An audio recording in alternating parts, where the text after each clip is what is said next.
Pancho Villa, Speedy Dado, Robert Hilado, and Seferino Garcia were like beacons for Filipinos everywhere whose horizons had opened up with migration. Boxing was a great equalizer for the Filipino, who was finding his place in a harsh yet exciting new world. Benjamin Gunn, also known as Small Montana, became world flyweight champion in 1935 and defended his title for 2 years.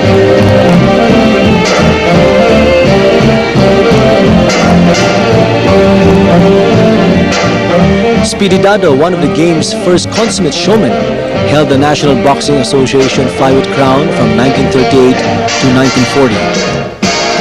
In the 1932 Los Angeles Olympics, Celio Villanueva slugged his way through the competition to earn the country's first boxing bronze medal.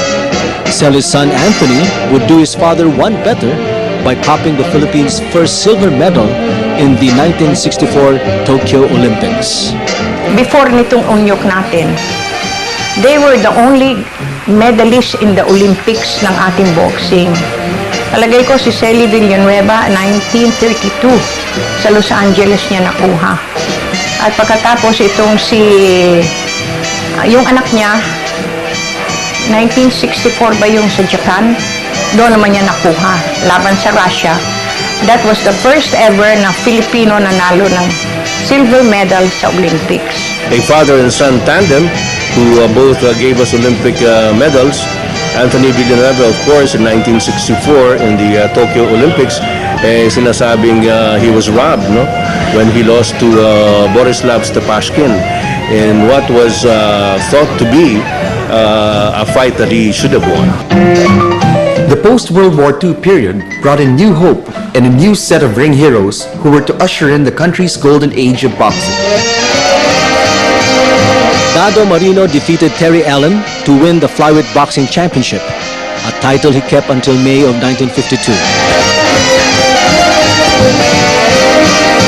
Up to that point, Filipinos proved that they could be as good as anyone in the ring.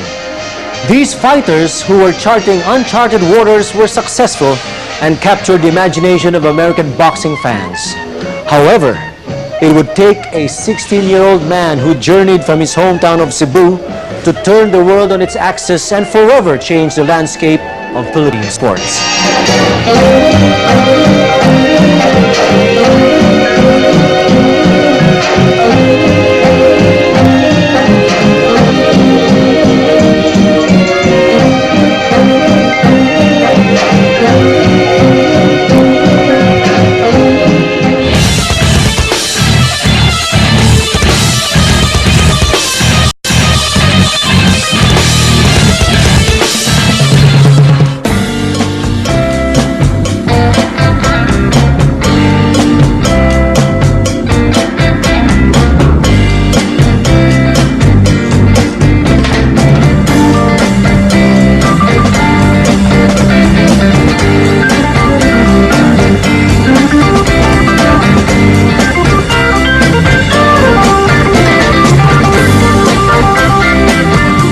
He is the first Asian to be inducted into the International Boxing Hall of Fame. The World Boxing Hall of Fame likewise has enshrined this man, of whom the Ring magazine hails as one of the best ever.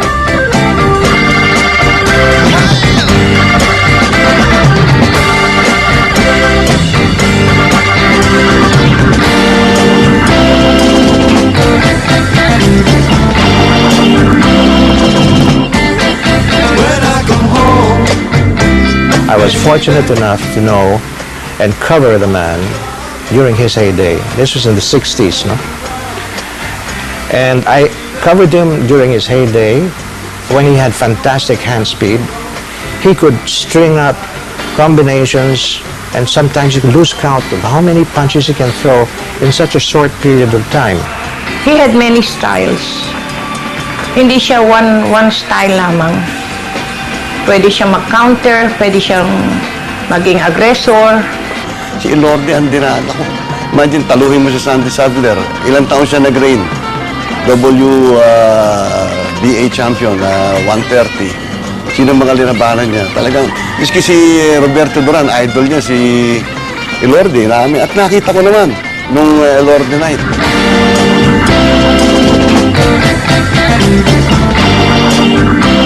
Who would have thought that a skinny 16-year-old fighter from Cebu, with a 10-1 record coming to Manila, would reap such rewards and to boldly go to a place where no Filipino has gone? Boxing has always been a sport of the masses. Only someone who has known hardship would willingly give his body and soul to such a brutal sport.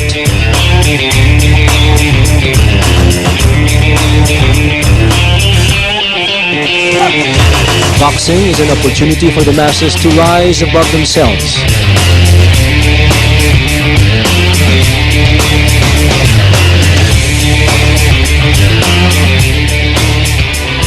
Gabriel Flash Ilorde knew hardship.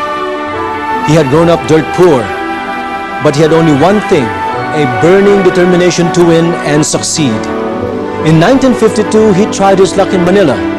Lady Luck smiled at him, and soon enough he won the national bantamweight title.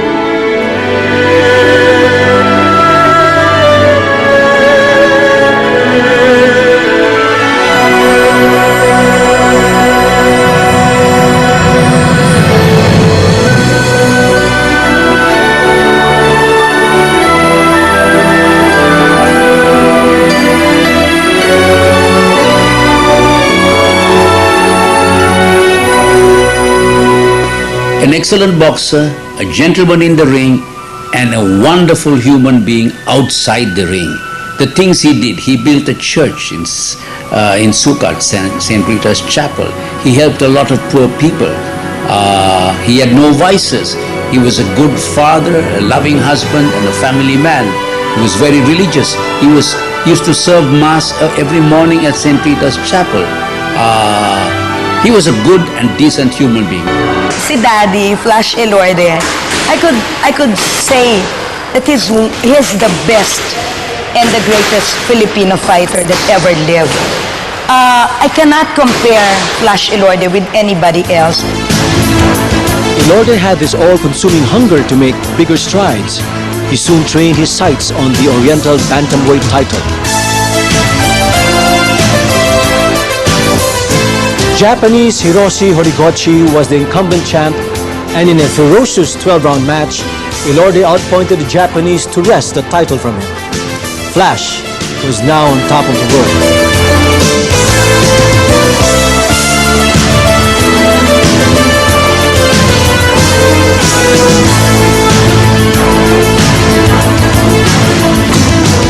Gabriel Flash Ilorde in modern times has been the inspiration for most boxers and for boxing fans of the baby boomer years. He was an icon. He was champion in the junior lightweight class for 7 years, and he fought over 100 fights. And for so many years, Gabriel Flash Ilorde was the Filipino boxer.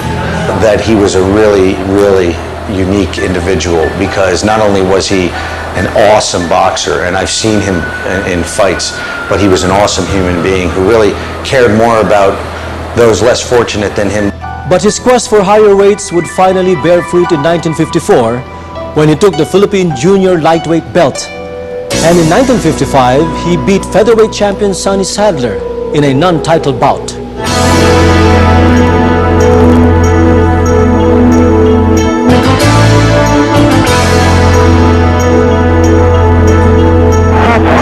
Ilorde fought a lot in those days. He won a lot, but he lost quite a few as well. After he lost his rematch with Sadler in San Francisco, California, Ilorde showed his mettle. After several crippling losses, a lesser boxer would have called it quits. But Ilorde was no lesser man. He won the national and regional lightweight titles. In March of 1960, Ilorde would embark on a 7-year reign at the weight, something unseen and unheard of today. Buntis ako noon, no? Manganganak na ako. Nadinig na lang namin ng sirena, and then nagkagulo na ang mga tao.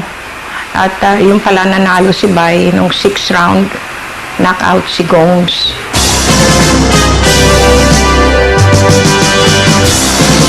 In In 1966, Flash Elorde lost his grip on the Oriental lightweight crown he had held for quite some time when he lost to Yoshiaki Numata via a 12-round verdict. A year later, Numata once more crushed Elorde in a rematch that sent the erstwhile champ's career in a tailspin. After just winning 6 of the next 10 bouts, Elorde hung up his gloves for good. He was a legend. He was a legend. And he was always an inspiration to the Filipino boxers. Tahimik siya at saka mapagkumbaba siya. He was not the aggressive type. Being a boxer that you are, ang dapat makita ko sa pag mo that you are aggressive. Pero hindi ka aggressive, sabing ganyan. Pwera na lamang na pag ikaw naapi, sabing ganyan, o naagrabyado, you are ready to die for it.